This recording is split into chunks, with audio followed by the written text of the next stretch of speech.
I'm 19 and live at home while going to community college to save money.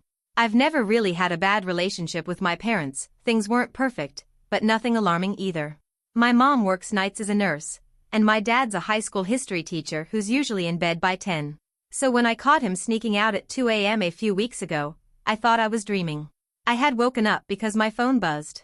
I looked over and saw a notification from the Ring camera at the front door, motion detected. I clicked it open, figuring it was just raccoons or a late Amazon delivery, but instead, I saw my dad stepping out of the house. Fully dressed. Backpack over his shoulder. He looked around like he was checking if anyone was watching before heading down the driveway. My first reaction wasn't even suspicion. I thought maybe he forgot something in his car or was called in for an emergency. But that made no sense, he's a teacher. And it wasn't exam season or anything.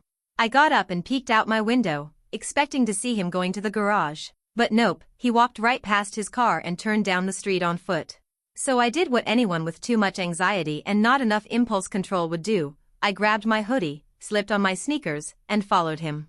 I followed him for about 2 blocks, doing that awkward half-jog thing so I wouldn't lose sight of him but also wouldn't get too close. He kept checking over his shoulder like he was nervous, but he never saw me. Then, he took a turn I didn't expect. He cut through a side gate into the backyard of a house I recognized. It belonged to a woman named Carla. She's in her late 30s, divorced, with 2 little kids. She lives 4 houses down from us. I used to babysit her youngest when I was in high school. Friendly woman, always waves when she sees me. But here's the thing, there were no lights on in her house. No porch light, no bedroom glow. It was pitch black. I thought maybe my dad was checking on something for her. Maybe she was out of town and needed someone to feed a pet? That could make sense, right? Still, it felt off. So I crept down to the side of the house and ducked behind their trash bins. That's when I saw it. A small basement window lit up. I didn't even know her place had a basement. But the light came on for about 2 minutes. Then it flicked off again. A few seconds later, the back door opened, and there was my dad, standing there with Carla. He kissed her. Like, really kissed her. Full hands on her face, lean in and close your eyes kind of kiss. Not just a goodbye. Not a casual thing. It was long, slow, like they'd done this 100 times before. And then he left. Just turned around and walked back toward our house like nothing happened. I sat there frozen, not even breathing, until I was sure he was gone. Then I walked back home in total silence. It felt like my stomach had dropped into my shoes. I didn't sleep at all that night. I just kept replaying it in my head, trying to convince myself I hadn't seen what I'd just seen. But I had. And it wasn't a one-time thing. The next day, I couldn't even look him in the eye. He made pancakes like it was just another Sunday morning, humming to himself like he hadn't just betrayed my mom the night before. I sat at the table staring at my plate, heart pounding in my ears. He asked me if I was okay, and I mumbled something about a headache. He didn't push. But I was already watching him differently. I checked the Ring history from the night before. He'd left at 2:07 a.m. and came back at 2:41. I saved the clip and emailed it to myself. I don't know why. Insurance, I guess. That entire day, I debated what to do. Should I confront him? Should I tell my mom? Should I wait and see if it happened again? My gut told me this wasn't a one-time thing. That kiss looked too practiced, too familiar. So I waited. 2 nights later, it happened again. Same routine, he left around 2 a.m. I didn't follow this time. I didn't need to. I watched him go on the Ring cam, then checked my window just to confirm. That's when I started keeping a notebook. I know it sounds obsessive, but I wrote down every date and time he left the house. And almost every other night for the next 2 weeks, he was sneaking out. Always after midnight, always gone less than an hour. I was spiraling. I couldn't focus on school. I was snapping at my friends. One night, I even started typing out a message to my mom, but I deleted it. I just couldn't do it. Not yet. Then, something changed. He didn't go out for 4 nights straight. I thought maybe it was over. Maybe it was just some midlife crisis fling and he ended it. But I was wrong. Because on the 5th night, I caught him sneaking someone in. And it wasn't Carla. It was someone I'd never seen before. It was just past 1:30 a.m. when I heard the front door creak. I'd started sleeping with my bedroom door cracked open, paranoia or instinct, I don't know. I muted my laptop and crept over to peek into the hallway. My dad was at the door, opening it just a sliver. Then a woman stepped inside. She wasn't Carla. She was younger. Maybe early 30s. Tall, dressed in black leggings and a hoodie with the hood pulled low. She looked like she didn't want to be seen. But my dad didn't seem worried. He smiled, whispered something, and they tiptoed down the hallway. Toward the guest room. The one next to mine. I stood frozen, heart hammering so hard I thought it would give me away. I waited until I heard the faint click of the door closing, then crept out of my room and pressed my ear to the wall. Voices. Murmurs. Laughing. Then the creak of the bed frame. It hit me like a gut punch. I thought he was having an affair with Carla, and maybe he was. But this? This was something else. This was multiple women. Multiple lies. My mind was racing. How long had this been going on? How many people? And why our house? Why not just meet her wherever he'd been going before? And then it clicked, my mom was on a double shift. She wouldn't be home until morning. He knew that. He planned for it. He wasn't even being careful anymore. I went back to my room, locked the door, and sat on the floor staring at nothing. Everything I thought I knew about my dad was unraveling. This wasn't just one mistake. This was a pattern. A hidden life. I didn't sleep. Again. But this time, I made a decision. I needed to find out exactly who she was. Because something about her felt off. Not just secretive. Familiar, in a way I couldn't place. And what I found next made my blood run cold. The next morning, I waited until he left for work. I snuck into the guest room, something I hadn't done in years. It looked completely normal. Bed made. No signs of anyone having stayed the night. But I knew she had. I'd heard them. I started checking drawers, under the bed, behind the curtains. Nothing. Then I opened the closet. At first, it looked like it always had, just old blankets and board games we never used. But tucked behind one of the boxes was something out of place. A black duffel bag. It wasn't mine. It wasn't my mom's. I unzipped it. Inside, women's clothes. A toothbrush. Deodorant. A small notebook. And a bottle of perfume. My hands were shaking, but I picked up the notebook and flipped through it. It wasn't a journal. It was a planner, filled with scribbled times and initials.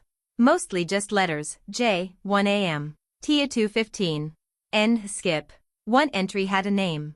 A real one. Maya. That's when my chest tightened. I recognized it. Maya was the name of my dad's former student. She graduated last year. She had babysat my cousin once when my aunt needed a last-minute sitter and my dad vouched for her. Said she was responsible, smart, trustworthy. And now, she might be the woman he brought into our house at 1:30 in the morning.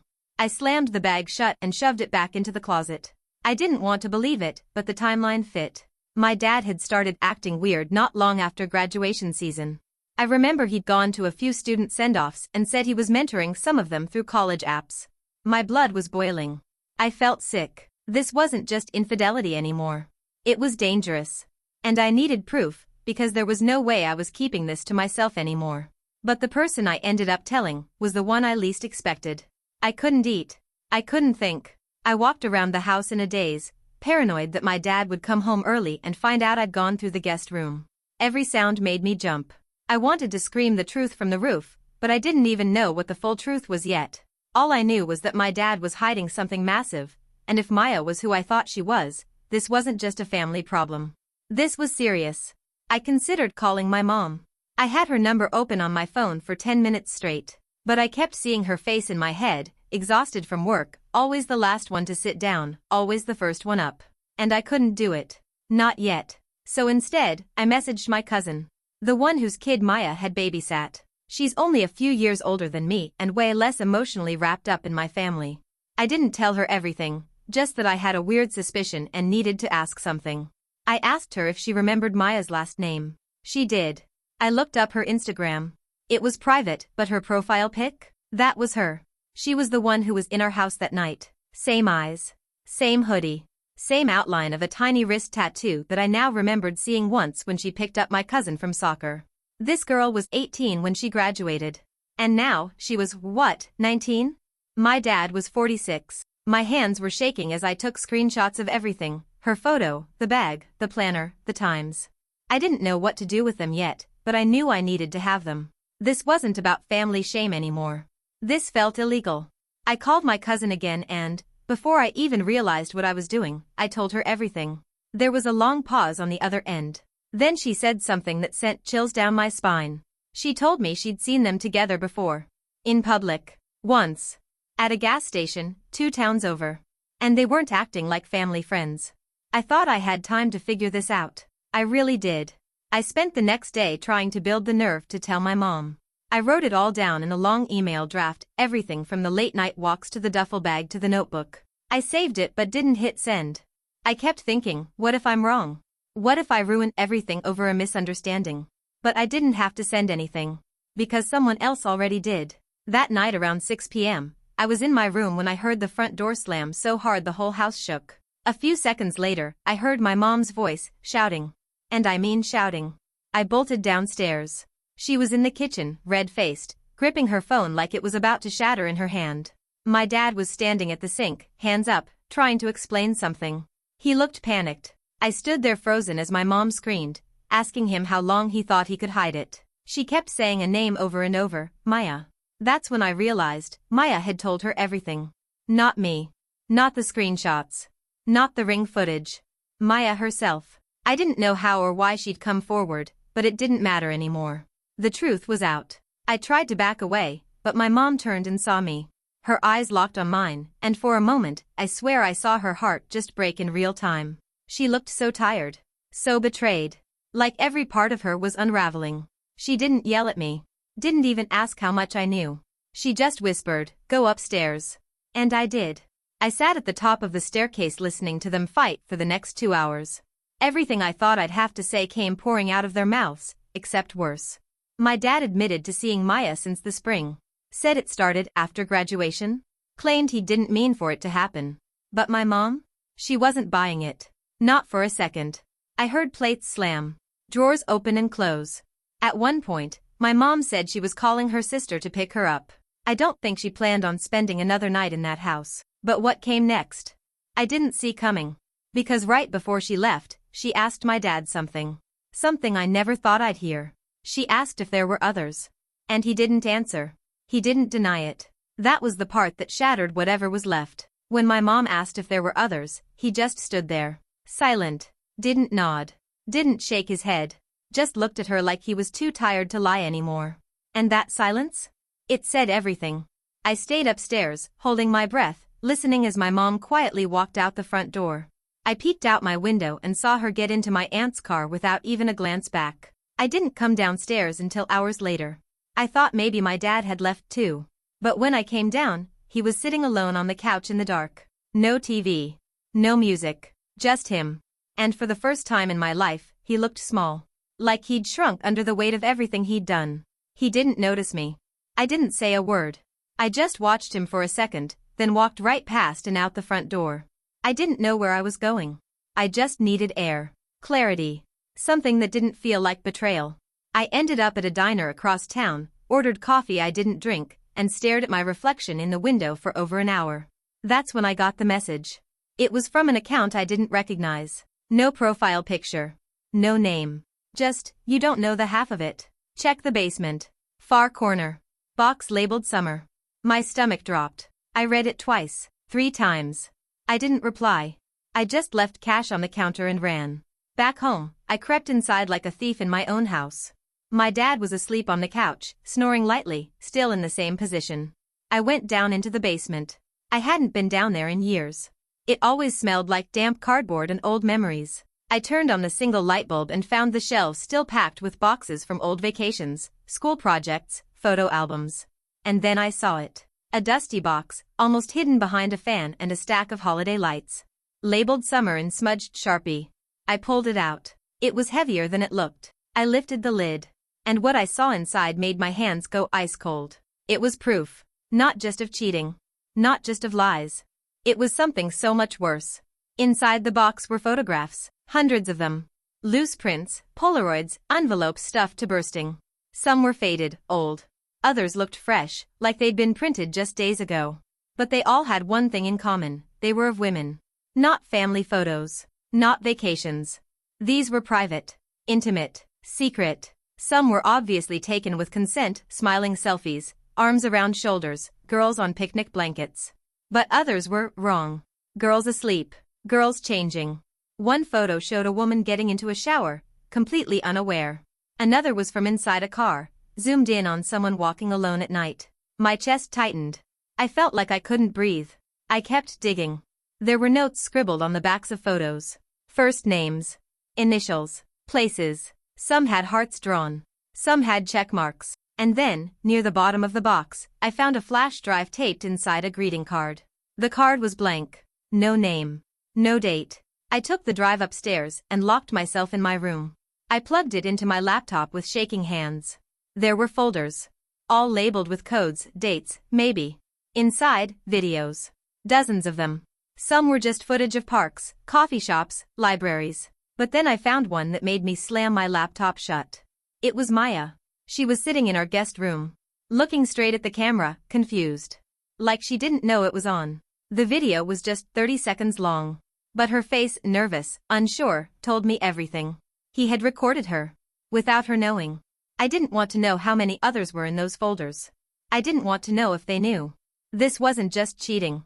It was calculated, collected, archived. My dad wasn't just living a double life, he was keeping trophies. I didn't sleep that night. My entire body felt like it was buzzing. Nausea, rage, fear, it all collided into something I didn't know how to name. But I knew what I had to do next. Because whatever he was, whatever he'd done, someone else needed to see it too.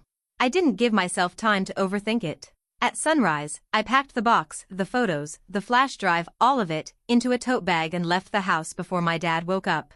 I didn't leave a note. I didn't care if he noticed right away or not. I went straight to the police station. I didn't even know what to say at first. I just handed the bag over to the woman at the front desk and said I thought my dad might have been secretly recording women. She looked up at me slowly and asked if I was safe. I told her I didn't know. They took me into a side room, and for the next 2 hours, I told them everything. Every detail, every late-night trip, every name I'd seen. I even showed them the ring footage I had emailed to myself. The detective didn't say much, just kept taking notes, eyes sharp, mouth tight. When I mentioned the name Maya, something shifted. He said they were already aware of her. Apparently, Maya had come forward. She'd gone to the school counselor a few days earlier. Said she felt uncomfortable, like something had happened that she couldn't explain. They hadn't taken it seriously, just wrote it off as confused feelings. But now, with everything I brought in, they couldn't ignore it. That night, they showed up at my house with a warrant. I wasn't there to see it happen, but my aunt called me in a panic. Said police were searching the place and had taken my dad away in handcuffs. I didn't cry. I didn't feel anything, honestly. It felt like watching someone else's life fall apart. In the days that followed, more came out. The photos spanned nearly a decade. Some women were tracked down. Some weren't. Some were minors at the time. Some had no idea they'd ever been watched. The media didn't pick it up, at least, not yet. But it didn't matter. My family? Already blown to pieces. My mom moved in with my aunt permanently. She didn't say a word to me for a week. When she finally called, all she said was, "I'm proud of you." It broke me. Not because I needed to hear it, but because I needed her to be okay. And I wasn't sure she ever would be again. My dad's facing charges now. A lot of them. I haven't spoken to him since. Don't plan to. I still live in that house, for now. It doesn't feel like home anymore. Just a place filled with ghosts. I'm applying for transfer to a university out of state. I don't care where I go, as long as it's far. People always talk about family secrets like they're ancient things, buried, forgotten, distant. But mine were alive, walking around, laughing at breakfast, sleeping on the couch. And I exposed them. Even now, I ask myself if I did the right thing. Then I remember that box, that look on Maya's face, the silence when my mom walked out. Yeah, I did. And I'd do it again.